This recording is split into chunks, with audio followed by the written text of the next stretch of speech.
So hey everybody, it's the Iconomancer again, and I'm here because I have some thoughts to share about the drama that's just happening on Reddit right now. Now, you may not be aware of it, it's blowing up in certain parts of the site, but if you're not a Reddit user, you might be completely unaware of it. But what you'll see are some headlines about Reddit CEO editing some comments on Reddit, and so I want to discuss those and put them in a little bit of context. In the current season of South Park, they are going after trolls, and the Danish in particular are going after trolls.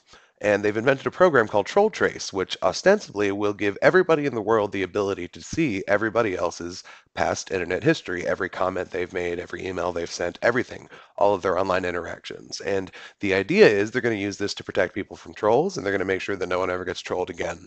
So the Troll Trace program is really analogous to things that we find in real life. One great example is Ken Bone. Ken Bone was the guy who answered some questions on, I don't even remember what fake news network.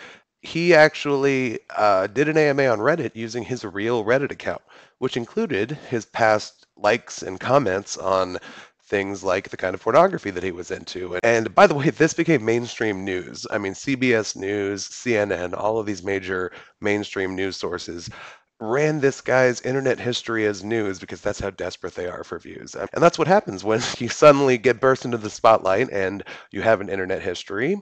A large group of people can very quickly sift through it and find things that are interesting or potentially compromising. I've talked a lot about how I think that free speech is critical because speech is thought in real time, that you may have an idea of what you're trying to say beforehand, but it's not until the words come out of your mouth that you're actually able to actualize your ideas. And when you do that, you do it as well as you can, which is incredibly imprecisely and colored by bias and colored by emotion and subject to all of the different cognitive limitations that you have in your best attempt to sort it out. And you put it out into the world with the hope that people will listen to it and provide you with useful critical feedback. I think that comments on message board posts and tweets, shorter forms of communication, are especially akin to that. When you look at someone's Twitter, I mean, a lot of times they're just cranking something out the top of their head. They're not thinking about the long-term consequences. Another example is the girl who tweeted some sort of off-color joke about not getting AIDS in Africa because she was white.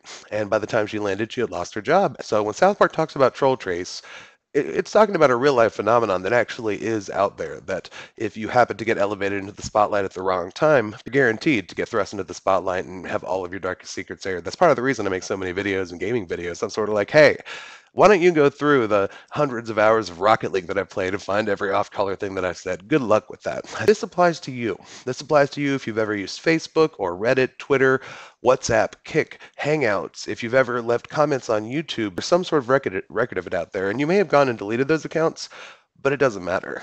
Everything that gets posted on Reddit gets archived almost immediately on multiple archiving sites. So why is this relevant in the context of today? Well, it's relevant because what happened today is that the CEO of Reddit, username is Spez, S-P-E-Z, and what he did is that there was a post that was linked on the Washington Post. And in the response thread, the top comments were, fuck Spez. Fuck you slash Spez. He changed the name to the moderators of the Donald subreddit in those top comments. So he, the guy, the chief executive officer of this corporation that's, run by a for-profit media corporation that owes a lot of duty to its stockholders, the CEO himself went into Reddit, did a little search interplace, and went, oh, wherever people are saying this, I'm going to make them say it about people that I don't like. But then some chat transcripts got leaked that showed that he had actually been working with other moderators to try to figure out how they could ban the Donald, and that we all know that they went out of their way to modify the algorithm to keep the Donald off the front page. If Reddit is able to go back and edit people's comments, right, then first of all, you can't trust the history anymore. You can't trust the post. You can't know for sure if it's really true what the person has said. You don't know if some other rogue employee at Reddit has gone back and gone through and modified other comments to try to make people look bad. In the United Kingdom, somebody was actually brought to court and paid a fine because of a a comment that they posted on Reddit. I don't know what the comment was. I don't know if it was defensible. I don't think you should ever be fined for making a comment on a message board. And I'm so glad we don't live in a society where that can happen. And I'm so glad that we're veering away from it. Back when we were talking about the Hillary Clinton server months and months ago, There were Reddit posts that were dug up that showed that Hillary Clinton's tech had actually asked around on Reddit to find ways that they could go in and edit the emails in Microsoft Exchange to make them seem like they had come from different people. But now if those comments can go back and be edited or removed, or if admins can just go about willy-nilly and change things based on their political leanings, how can we trust Reddit as a source anymore? Finally, it's a huge concern for Reddit because they may have lost their safe harbor provisions. There were two cases. One was about Prodigy and one was about CompuServe. So it basically came around to if you are going to moderate your forum, and moderate the content that people post to it, then you are responsible for it. And if people post libelous things and things that are illegal, then you're responsible for it. And Reddit may have crossed this line by going in and editing user posts, which they're not supposed to do. It's not even supposed to be possible. When you think about the Troll Trace program, and you think about the fact that somebody could get elevated to the limelight and their life could get ruined by their internet history, and then you think that on one of the major websites of the internet, their chief executive officer will just go in for fun and edit people's comments. What's to stop that from happening to you? When you rise to prominence and somebody goes back in and edits your comments to make it seem like you said something worse than you said, or to put hateful words in your mouth, and all of a sudden you're fighting off allegations and your career is ruined and your reputation is ruined and you can't defend yourself against it. You've just got way, way too much power in the hands of just a few people. Now, Twitter, Facebook, and Reddit.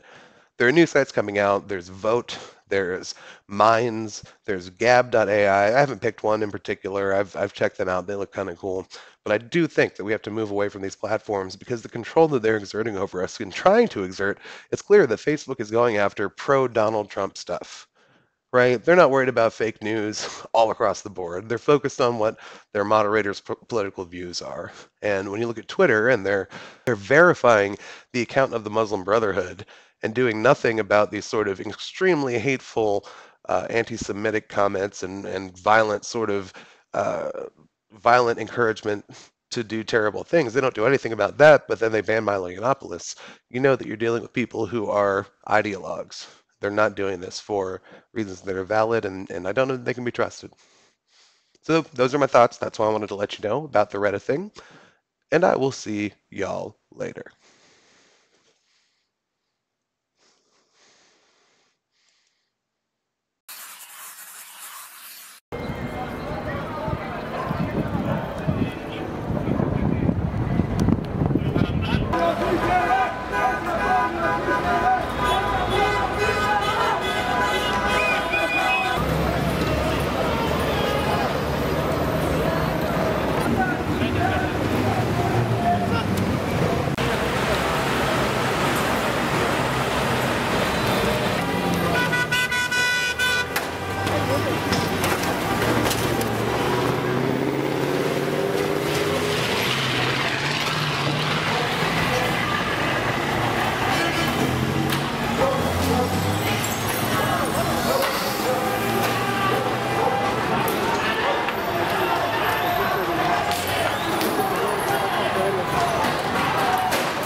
Vente.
Eran los